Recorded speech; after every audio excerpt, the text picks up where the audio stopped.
Then Pilate took Jesus and scourged him, and the soldiers plaited a crown of thorns, and put it on his head, and arrayed him in a purple robe. They came up to him, saying, "Hail, King of the Jews," and struck him with their hands. Pilate went out again and said to them, "See, I am bringing him out to you, that you may know that I find no crime in him." So Jesus came out, wearing the crown of thorns and the purple robe. Pilate said to them, "Behold the man." When the chief priests and the officers saw him, they cried out, "Crucify him, crucify him."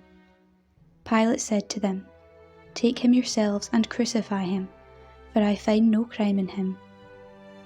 The Jews answered him, "We have a law, and by that law he ought to die, because he has made himself the Son of God." When Pilate heard these words, he was the more afraid.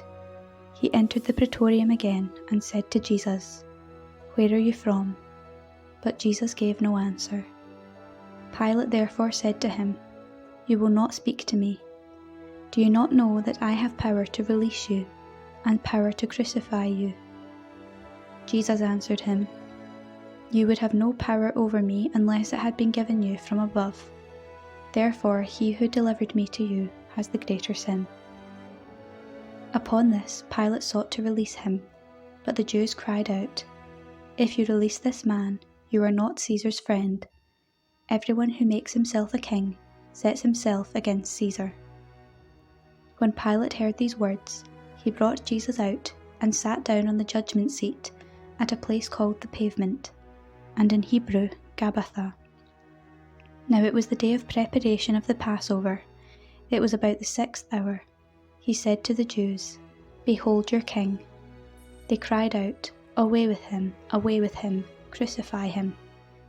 Pilate said to them, "Shall I crucify your king?" The chief priests answered, "We have no king but Caesar." Then he handed him over to them to be crucified. So they took Jesus, and he went out bearing his own cross, to the place called the Place of a Skull, which is called in Hebrew Golgotha. There they crucified him, and with him 2 others, one on either side, and Jesus between them. Pilate also wrote a title, and put it on the cross. It read, "Jesus of Nazareth, the King of the Jews." Many of the Jews read this title, for the place where Jesus was crucified was near the city, and it was written in Hebrew, in Latin, and in Greek. The chief priests of the Jews then said to Pilate, "Do not write the King of the Jews, but this man said, 'I am the King of the Jews.'" Pilate answered, "What I have written, I have written." When the soldiers had crucified Jesus, they took his garments and made 4 parts, one for each soldier, also his tunic. But the tunic was without seam, woven from top to bottom. So they said to one another, "Let us not tear it, but cast lots for it, to see whose it shall be." This was to fulfill the scripture, "They parted my garments among them, and for my clothing they cast lots." So the soldiers did this. But standing by the cross of Jesus were his mother, and his mother's sister, Mary the wife of Clopas, and Mary Magdalene. When Jesus saw his mother and the disciple whom he loved standing near, he said to his mother, "Woman, behold your son." Then he said to the disciple, "Behold your mother." And from that hour the disciple took her to his own home. After this, Jesus, knowing that all was now finished, said to fulfill the scripture, "I thirst." A bowl of vinegar stood there, so they put a sponge full of the vinegar on hyssop and held it to his mouth. When Jesus had received the vinegar, he said, "It is finished." And he bowed his head and gave up his spirit.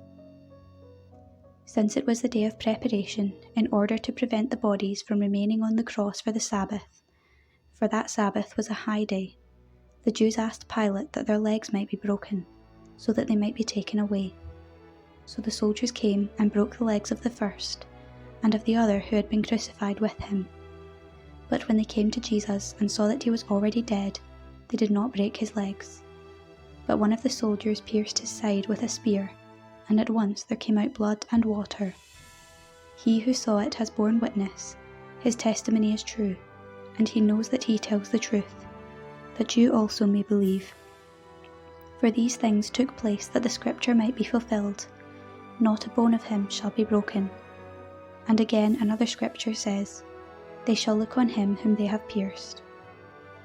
After this, Joseph of Arimathea, who was a disciple of Jesus, but secretly for fear of the Jews, asked Pilate that he might take away the body of Jesus, and Pilate gave him leave. So he came and took away his body. Nicodemus also, who had at first come to him by night, came bringing a mixture of myrrh and aloes, about 100 pounds weight. They took the body of Jesus and bound it in linen cloths with the spices, as is the burial custom of the Jews. Now in the place where he was crucified there was a garden, and in the garden a new tomb where no one had ever been laid. So because it was the Jewish day of preparation, as the tomb was close at hand, they laid Jesus there.